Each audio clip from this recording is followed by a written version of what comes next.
Hi, in this video we'll be fixing the check engine light, the rough idle, and some oil leaks in my 2003 BMW Z4 E85.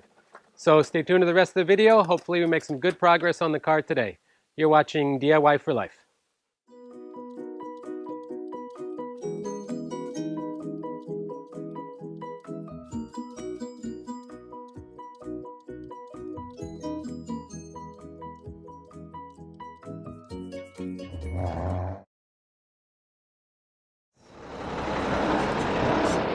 Yeah, man.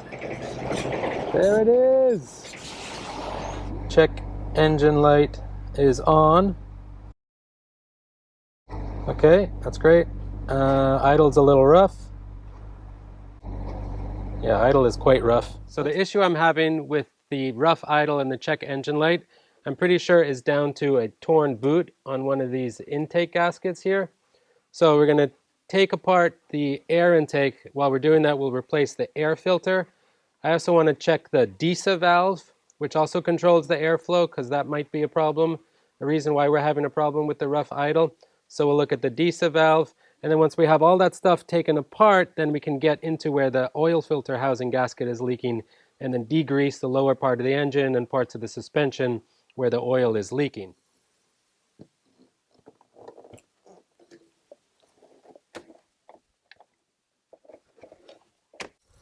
It's 2 bolts, and then you can take the air box out.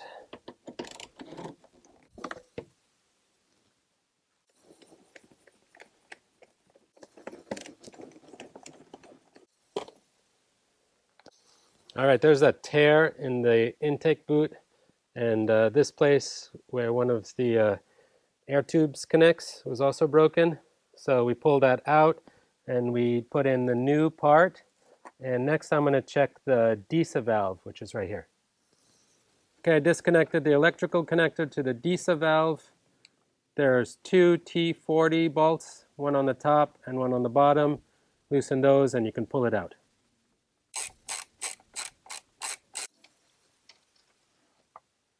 Okay, here's my DISA valve.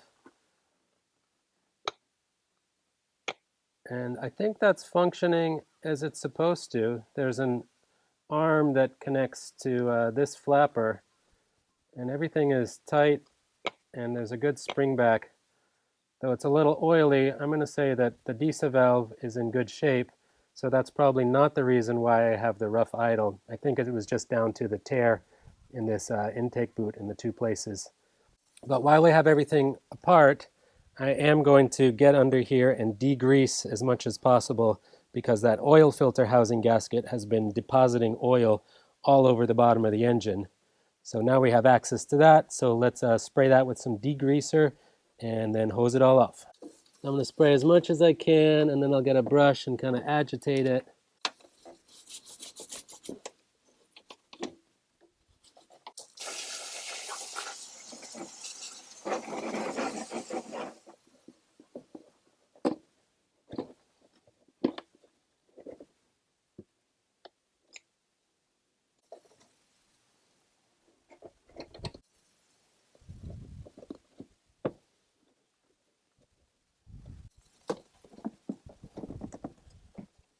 Okay, so we got the intake put back together again. I checked the DISA valve, I replaced the air filter, and I replaced that intake boot.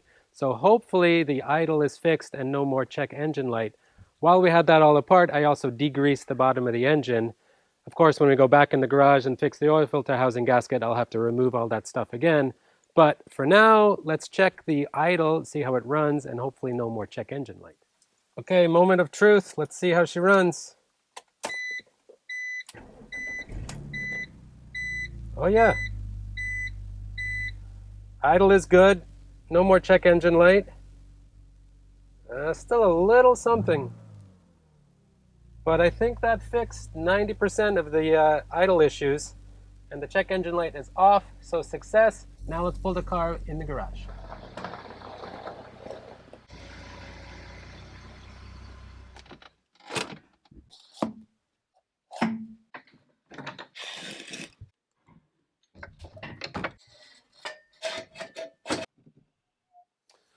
Okay, so we got the car in the garage, up on jack stands. It's a bit of a process because it's so low in the front and that jack point is between the wheels. So as you saw, I supported it with wood blocks under the wheels and then I could jack from the middle. Now we can get started on the bigger project, which is the oil filter housing gasket. So it's up on jacks so I can drain the oil and then disassemble the intake again, get access to the oil filter housing gasket, and hopefully replace that. So let's get started on the next project.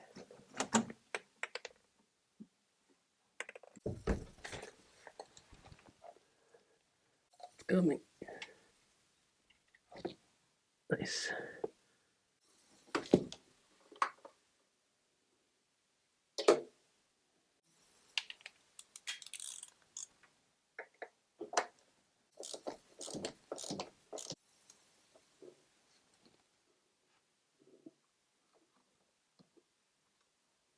Okay, I've got the drain plug with the new crush washer and the torque wrench set to 25 Newton meters with my 17 millimeter socket on there. So just for peace of mind, I'm going to put this back in and we'll dispose of the oil. Okay. Well, making a mess. Okay, so I have this plastic under tray that's probably covered with oil, and I want to get it out of the way. So there's a bunch of 8 millimeter screws holding it in place. This is the last one, and it should come out. Be covered with rocks and oil. So yeah, let's take this outside and clean it off, and then we can clean underneath the engine a bit more.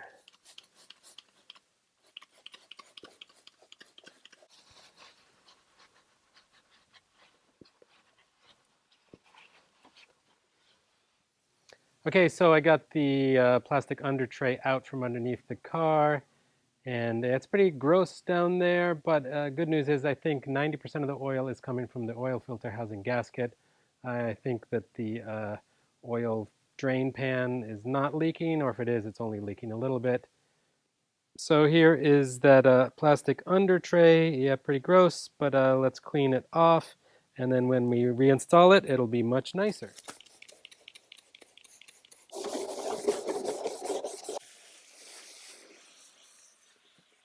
Okay, so the intake is out again. Now we need to remove the alternator because that's in front of the oil filter housing. So we'll have to take off the accessory belt that runs the alternator. Got the belts off the car, decided to remove both of them. Basically one belt is in front of the other, so it's easier just to take them both off. I made myself a little diagram, and here are new belts on top of the old belts, new Continental belts. So after I put the alternator back in, then we'll put new belts back on the front of the car. Now I can focus on getting the alternator out of its location here. I think there's two long bolts, one on top and one underneath there, and then hopefully we can wrangle that thing off. Okay, big moment. Here is the alternator coming off. Okay, getting close to getting the oil filter housing off. There's the bolt that keeps the Vanos line on. And the last 13 millimeter in the middle. You want to keep track of these bolts because they're all different sizes.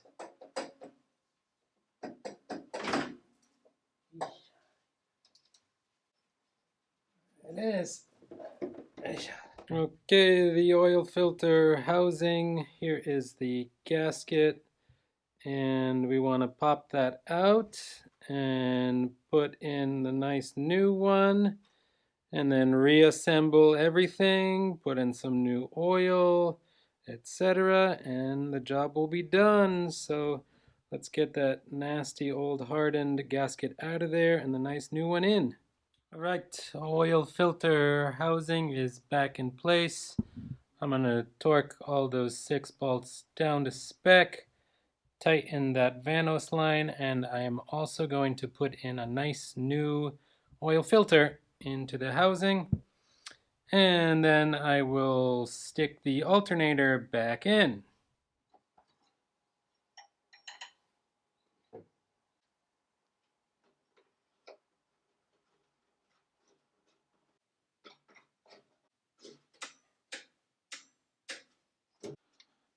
Okay, big alternator's going back in.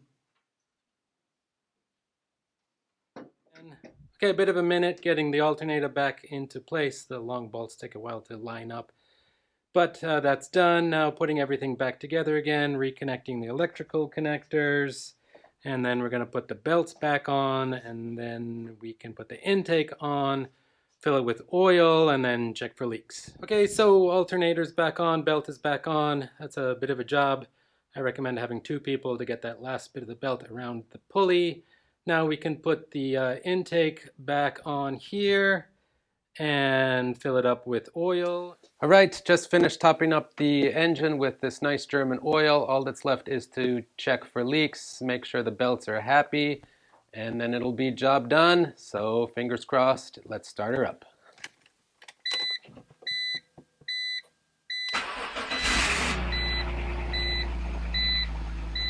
Running. Sounds okay. Let's check for leaks. All right, so I don't see any leaks. Those pulleys seem to be rotating really nicely. No weird sounds, so I'm very happy with the way this job went. I don't think I screwed anything up, which is great. So I'm just gonna pop on the under tray and it'll be job done. So thanks for watching. I hope you learned something from this video. Please like and subscribe, and I'll catch you on the next one.